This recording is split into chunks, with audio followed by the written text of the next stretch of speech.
नमस्कार दोस्तों, स्वागत है आप लोगों का फिर से अभ्यास सीरीज़ के अंदर। Indian polity chapter fourth preamble के बारे में हम कुछ एमसीक्यूज़ करने वाले हैं। Top 25 MCQs. तो पहला करते हैं, which sorry what was the exact constitutional status of the Indian Republic on 26 January 1950 when the constitution come into force. देखो, जैसे कि हम लोग जानते हैं कि हमारे 26 जनवरी 1950 में हमारा कॉन्स्टिट्यूशन पावर में आया, फोर्स में आया। तो एग्जैक्ट जो कॉन्स्टिट्यूशन स्टेटस था हमारा, वो था सोवरिजन, डेमोक्रेटिक और रिपब्लिक। ओनली 3 टर्म्स थे जो हमारे कॉन्स्टिट्यूशन के अंदर थे। वो कौन से थे? सोवरिजन, डेमोक्रेटिक, रिपब्लिक। लेकिन 42nd अमेंडमेंट एक्ट 1976, ध्यान रखना, 42nd अमेंडमेंट एक्ट 1976 में 3 वर्ड्स को और ऐड किया गया हमारे प्रिम्बल के अंदर, जो कि कौन से 3 टर्म्स थे? सोशलिस्ट, सेकुलर और इंटीग्रिटी।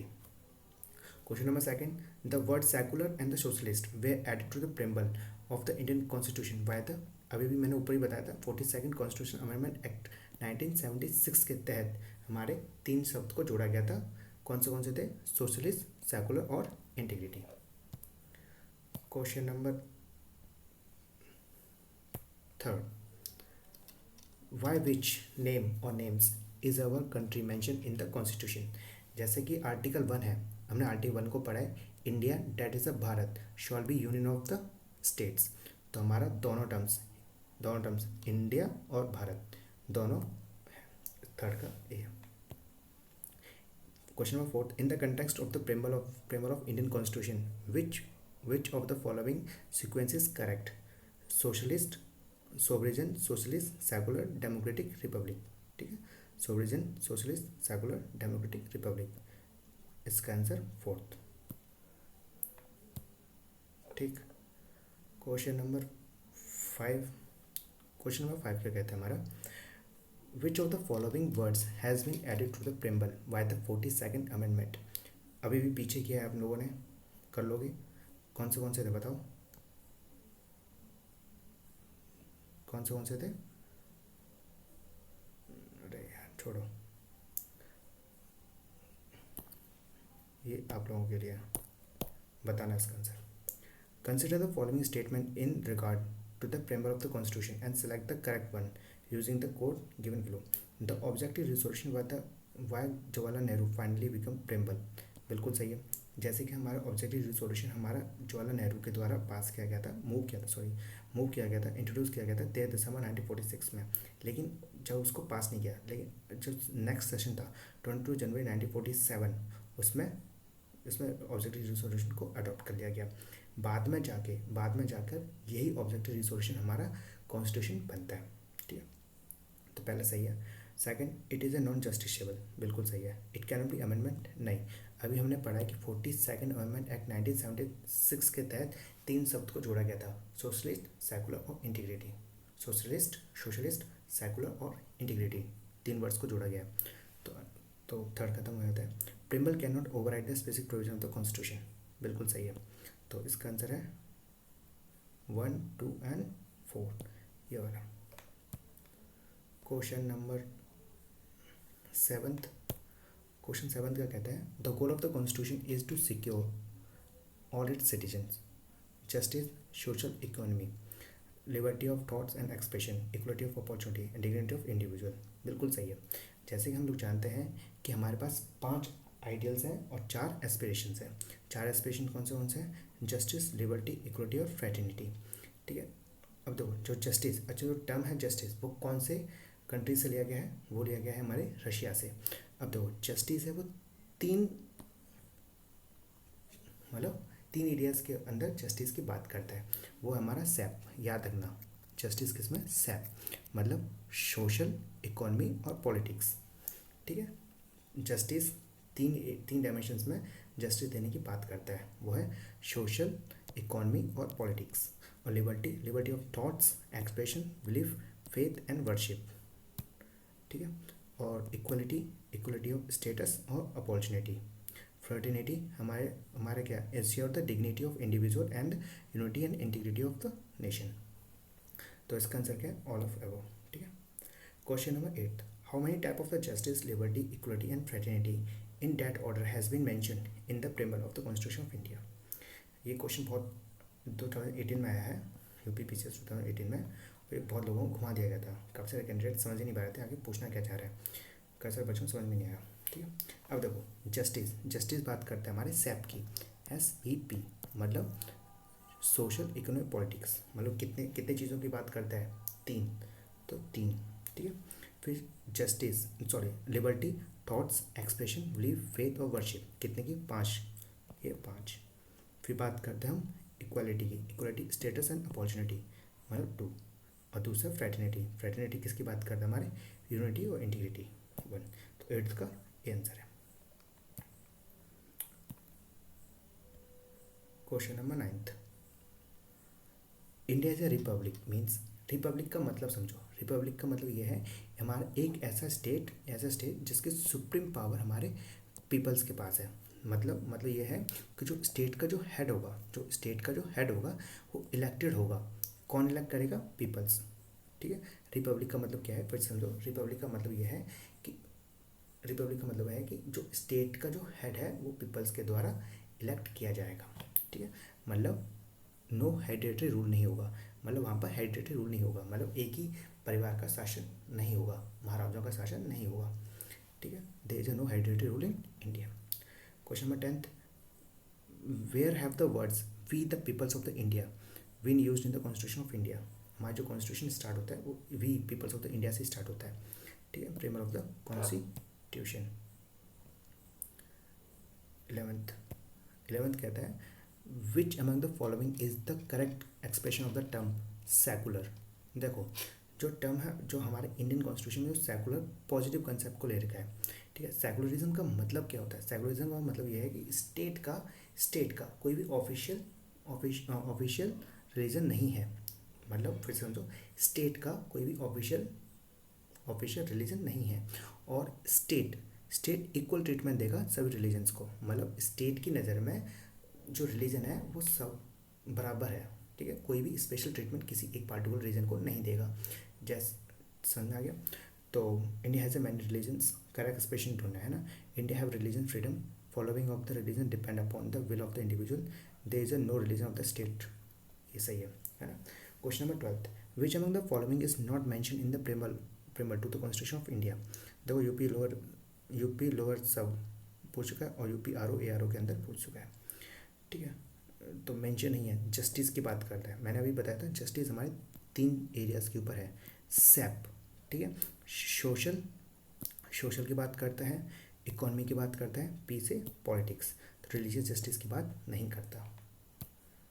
ठीक है, question number 13, question 13, which part of the Indian constitution has been describe as the soul of the constitution. देखो कितने उसमें आ चुका है। ठीक है, तो मतलब सोल किसको कहा है, प्रेम्बल को। Preamble of the constitution is called the soul of the constitution. अब तो के एम मुंशी, अच्छा, के एम मुंशी हमारे ड्राफ्टिंग कमेटी का एक सदस्य था। के एम मुंशी का एक और क्वेश्चन पूछा था के एम मुंशी से रिलेटेड कि कौन सा मेंबर है ड्राफ्टिंग कमेटी में, ऐसा कौन सा मेंबर था जो ओनली कांग्रेस से आया था, मतलब कांग्रेस पार्टी का एक सदस्य हमारी ड्राफ्टिंग कमेटी के अंदर था, वो थे के एम मुंशी। ध्यान रखना, के एम मुंशी एक ही मेंबर थे ड्राफ्टिंग कमेटी के जो कि कांग्रेस से थे। ठीक है, के एम मुंशी ने कहा गया है, हमारे के एम मुंशी ने प्रिंबल को कहा है horoscope of our sovereign democratic in republic. ठीक है, के एम मुंशी ने क्या कहा है प्रिंबल को, horoscope of our sovereign democratic और रिपब्लिक। तो क्या है, K M Munshi. Who among the following called the preamble of the Indian constitution, the horoscope of sovereign democratic और रिपब्लिक, के एम मुंशी। ठीक है, अच्छा, किस व्यक्ति ने, कमेंट बॉक्स में बताना कि किस, कमेंट बुक लिखना, किस व्यक्ति ने हमारे कॉन्स्टिट्यूशन को आइडेंटिटी कार्ड ऑफ कॉन्स्टिट्यूशन का है, प्रिम्बल को आइडेंटिटी कार्ड ऑफ, किस व्यक्ति ने हमारे प्रिम्बल को आइडेंटिटी कार्ड ऑफ कॉन्स्टिट्यूशन का है। ठीक है, question 15, who has termed the constitution as a sacred documents, Bhimrao Ambedkar. Question 16, in which the following case supreme court held that preamble form the part of the constitution. अच्छा, वो है हमारे Bombay case. ठीक है, question number 17, in which case did the supreme court first declare that the preamble is not a part of the constitution. वो है मैं Berubari case. Question number 18, in which of the following cases of supreme court regarding preamble as a part of the basic structure of the constitution. और हमारा case 1 है भारतीय case. अब मैं तुम लोगों को तीनों क्वेश्चन एक ही साथ एक्सप्लेन कर देता हूँ। देखो, सुप्रीम कोर्ट का सबसे पहला केस आता है हमारा बेरूबेरी केस, जिसमें बोल दिया गया था कि कॉन्स्टिट्यूशन जो प्रिम्बल है वो हमारा पार्ट नहीं है कॉन्स्टिट्यूशन का। फिर उसके बाद बॉम्बे केस आता है, जिसमें सुप्रीम कोर्ट ने बोला कि जो प्रिम्बल है वो हमारा इंटीग्रल पार्ट है हमारे कॉन्स्टिट्यूशन का। फिर उसके बाद केशवानंद भारती केस आता है। केशवानंद भारती केस में सुप्रीम कोर्ट ने बोला जो हमारा प्रिम्बल है वो हमारे बेसिक स्ट्रक्चर हमारे इंडियन कॉन्स्टिट्यूशन का। ठीक है, सिंपल था। Question number 19, consider the following and arrange this in Chronicle order. 2021 में है ना। गोलकनाथ केस कब आया? 1967 में। केशवानंद भारती केस 1973 में। 24 कॉन्स्टिट्यूशन अमेंडमेंट एक्ट 1971 में। 44th अमेंडमेंट एक्ट 1976 में। अगर आपने मेरी पुरानी वीडियो देखी होंगी तो मैंने बताया था कि अमेंडमेंट प्रोसीजर को लेके यहाँ पे आर्टिकल 368 को लेके हमारे 3 केसेस आए थे। कौन से? एस जी के। अगर आपको ये भी पता होता ना तो 100% इसको कर लेते। कैसे? और मैंने बताया था जी में हमारा 24th है, मतलब पहले जी आया था, मतलब गोलकनाथ केस आया था, फिर इसका 24th आया है, फिर उसके बाद हमारा केशवानंद भारती केस आया। ये अब आप कर सकते हो। दो, पहला, दूसरा, तीसरा, है ना, अरेंज कर लो। ठीक है। Question number 20, the ideals and the objectives outlined in the preamble of the Indian Constitution has been further elaborated in। ध्यान रखो, जो आइडियल ऑब्जेक्टिव्स हमारे जो प्रेम्बल के अंदर जो आइडियल ऑब्जेक्टिव्स हैं वो हमारे डीपीएसपी के अंदर फंडामेंटल राइट्स और फंडामेंटल ड्यूटीज से एलेबोरेट करता है हमारे। ठीक है। Question number 21, what is the legal nature of the preamble of the constitution. Legal nature क्या है?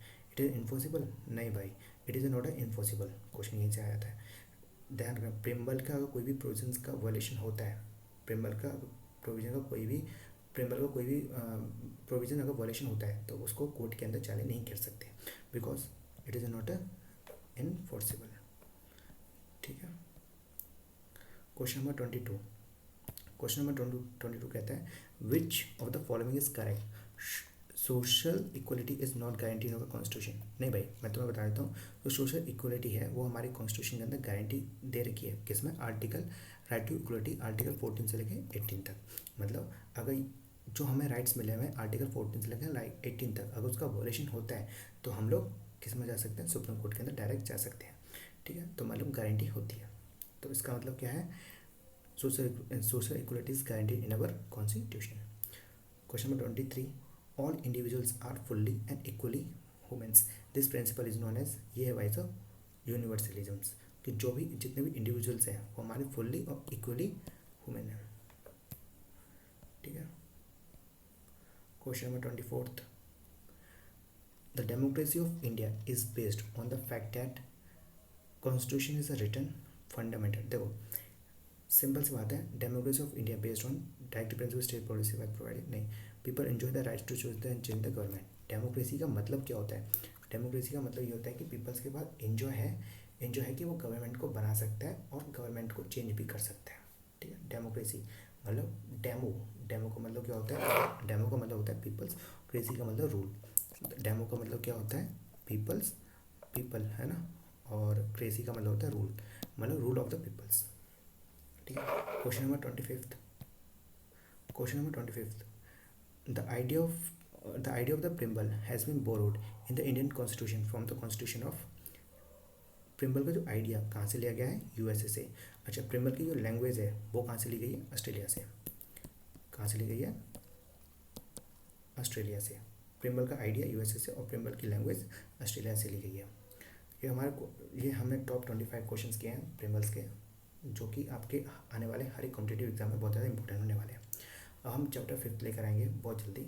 अगर आप लोगों को कोई भी फीडबैक देनी हो कि मैं अपने आप को कैसे इम्प्रूव कर सकूं अपने आने वाली वीडियोस के अंदर, तो आप प्लीज़ मुझे सजेस्ट कीजिएगा। धन्यवाद।